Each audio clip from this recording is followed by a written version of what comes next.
most of the time. It is hard to maintain our faith, our trust in the Lord, especially in times or moments that we are alone.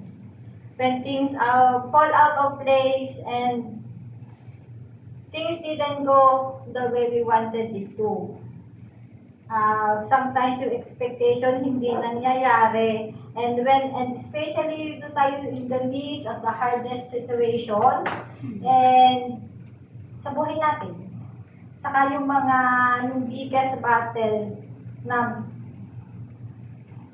biggest battle natin sa ating buhay. And sa moment po na yon, doon po natin dapat, ito po yung time natin na test ng Lord, yung ating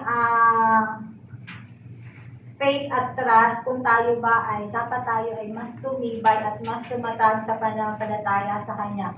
This is the time that God is testing our idea. Yung mga words of God na naririnig natin, na just sa preaching, saka po sa exhortation, ito po yung time na kung kaya ba natin siyang maisapamuhay. It is easy to trust God when the situation is easy. Ang daling magtaas ng kamay during the worship. But times will really come na in the midst of everything, especially kapag tayo nag-worship, minsan pag tayo nandun sa situation na mahirap, hindi natin outside yung worship. Ang pumapasok sa ating isipan is yung mga sitwasyon kung saan tayo nagdudrog. Kahit minsan, bigay hindi natin magawa. Yung magtaas ng kamay, hindi natin magawa. Di po ba? Meron po talagang hardship na dumadating sa ating buhay. And the worst thing happened is, hindi lang yung worship natin hindi nawawala. Minsan tayo ay nag-turn back sa ating faith to the point na hanggang sa worst thing is, nag-leave na tayo sa church. When we are in the middle of the big storm and the wave the station, ay yung temptation talagang kinakain na tayo, we need to look up. Tingnan natin ang Panginoon at magtiwala sa Kanya. This is the moment that God is testing our faith, building our relationship with Him, kung talagang malalim na ba tayo sa ating pananampalataya. There is no correction. Kasi yung mga sitwasyon yan, ito yung mga correction ng Lord.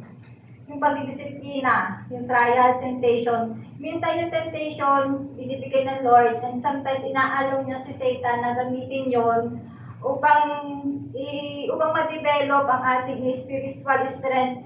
Para kung tinetas tayo ng Lord, hanggang saan ka ba? Diba? Para tayo ay past that battle, yung breakthrough will come. So when the testing comes, we should not forget that God has promised to us. Dito po yung favorite verse ko, 1 Corinthians 10 verse 13. God is faithful, He will not let you be tempted beyond what you can bear. But when you are tempted, He will also provide a way out so you can endure it. God never promised us na hindi tayo makakaranas ng hard times. And He never, kahit po sa Bible, walang tayong makikita na ang buhay natin is only a smooth sailing. Wala po. But ang promise po ng Lord is nasa Deuteronomy, one of the promises of God is nasa Deuteronomy 31 verse 6. The Lord your God will go ahead of you. He will never fail you nor abandon you. We need to be strong, courageous. We should not be afraid nor panic when trial comes our way. Sabi po sa Psalm 55 verse 22, give your burdens to the Lord, and He will take care of you. He will not permit the godly to sleep and fail. Yung po one of the best prayer po is yung iba sa pagkatali sa request. Basa ko po na one of the best prayer is ask God to give us more spiritual strength. Para po when the problem, temptation comes our way, ginagawa natin yung pinagpipilitan pa rin natin na gawin yung sarili natin way. Hanggang sa kayo ay mapagod, maging exhausted. to the point we almost give up. Ito po yung nabasa ko, the longer we live, the longer we realize that everything is in the hands of the Lord. At ang pangatlo po ay we are required to wait on the Lord. Ang habang tayo ay nagre-wait kay Lord, we are entitled, we should trust God in the impossible things because God is the God of all the possibilities. Because, at lagi po natin yung nakikita ng Lord, lahat ng bagay beyond ours, beyond ours. Trust in the Lord even the situation is helpless and hopeless. Don't ask God bakit, paano, because God will really take good care of us. Isaiah 59 verse 1. Listen, the Lord is not too weak to save you, nor His ear is deaf to hear your call. Meron pong kwento. Medyo dito ko itatawag ko, pero medyo mahaba yung kwento. Yung pong buhay ng isang agila, kasi yung nasa Isaiah is the life of an eagle. Yung pong yung mga magulang ng agila, magagawa daw sila ng puga, doon sila akan sa mataas na puno. Doon po nila ilalagay yung kanilang puga. Pag inang agila po ay magsisimulang mangolekta ng matitigas na bagay, matutulis na bagay at mga bato para ilagay po ito sa paligid. Para masugatan ang kanyang mga inakay. Pagkatapos, lalagyan niya ng yung bato, lalagyan niya ng mga dahon, yung mga branches. At saka yung kahuli-hulihan po ay yung mga balahibo. Kaya ang mga pag nag-lay na siya ng egg, yung mga tapos makikisa, yung mga eaglets po, magiging comfortable pa rin sila kasi nasa ilalim po yung bato, yung mga branches, bago yung mga dahon, bago yung mga balahibo, comfortable pa rin po. Pero, sabi po sa Deuteronomy 32 verse 11, like an eaglet, they stay up its nest and hover over its young that spread its wings to catch them and carries them along. Darating po ang oras na yung mother eagle po ay magsisimula nang i-stir up o tatanggalin po yung mga balahibo, yung mga dahon, hanggang sa ang matira po ay matutulis na lang. Tatanggalin din yung matutulis na kuko. Hanggang may makikita po sila yung, wala na po yung mga dahon, at titigil po sila na alisin yun. Doon na po yung point na unti-unti pong masasaktan yung mga eagles. Tapos, ang mangyayari, no choice, kasi alam naman ng mother eagle nila, ng mother eagle na kung ano yung capacity ng kanilang mga anak. So, the point na aalis na sila dun sa pugan, at ang gagawin po ng mga mother eagle po ay isasakay po sila sa likod. Tapos, lilipad sila sa mataas. Hanggang ang mother eagle po ay tataas, taas, sa mataas, hanggang sa hanggang kaya niya. Akala ng mga eaglets, ang sarap ng buhay.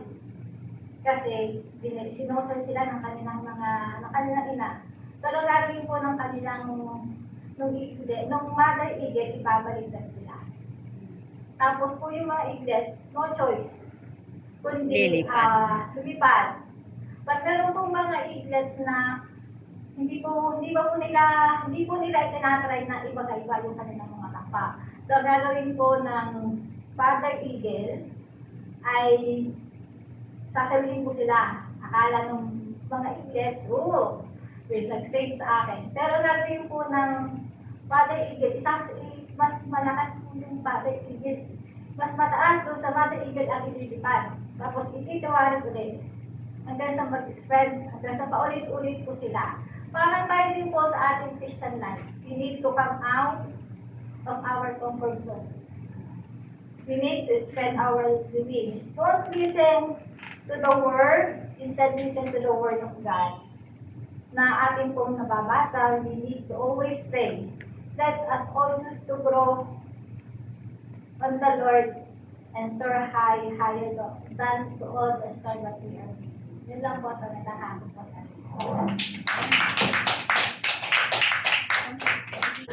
Oo, babawi ako, anak ko. akala ko Absuelto siya. yung Bible study, pero ang nakasurfer sa akin is prayer meeting. So, ako po ay bibigyan lamang ng short testimony. Mabaliktad na. Kasi po, kung bakit ako hindi naka-attend kaninang umaga dahil po nagkaroon po ng urgent emergency flight yung mga amo ko. Pumunta po sila ng Australia kasi meron po hindi magandang nangyari sa aking alaga. So, sila po ay nag-rush po na pumunta doon kasi nga naging serious po yung aking alaga. And ako din po ay talagang kinakabahan kung ano na po yung nangyayari sa aking alaga kasi nga danger, sabi ng amo ko, she is in danger. Pero ayaw naman sabihin kung ano po yung nangyari.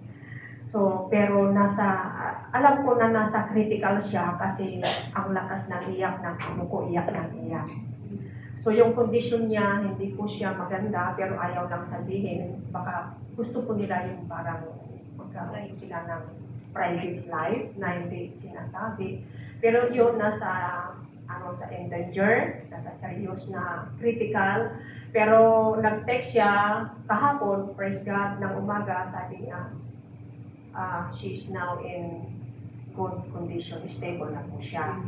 So praise God po, sapagkat sabi niya, alam ko na hindi yun mag-ask ng prayer sa akin kung hindi danger, hindi po serious, hindi critical yung anak niya. Kasi we ask, sabi niya, ask your prayer to pray, Chrissy, sabi niya. So alam ko na ang mga Chinese, hindi sila yan mag-ask ng favor sa iyo, lalo na sa prayer, pag alam nila na hindi yung kalagayan ng sitwasyon ng member ng pamilya. So praise God, sabi siya, nag-reply ako sa amo ko, kahapon pa lang nung umiiyak ka na nag-i-intercede na ako sa family mo, sa anak mo, at sa iyong pag-flight para magkaroon ka pa ng kapayapaan, sabi ko sa kanya. So, nag-thumbs up lang siya and then kanon. So now, na siya, stable na po siya, pero sabi niya matatagalan sila doon. Iwan ko kung ilang days, ilang linggo. Sabi niya, darating yung amo mong lalaki dyan, sabi niya, yung teaser mo, maybe end of this month, sabi niya. Pero, kaya ako na-late, kaya ako hindi makalabas.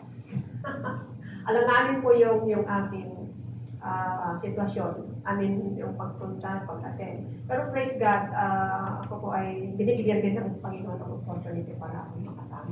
Amen. So ako po ay magbibigay ng short account po sa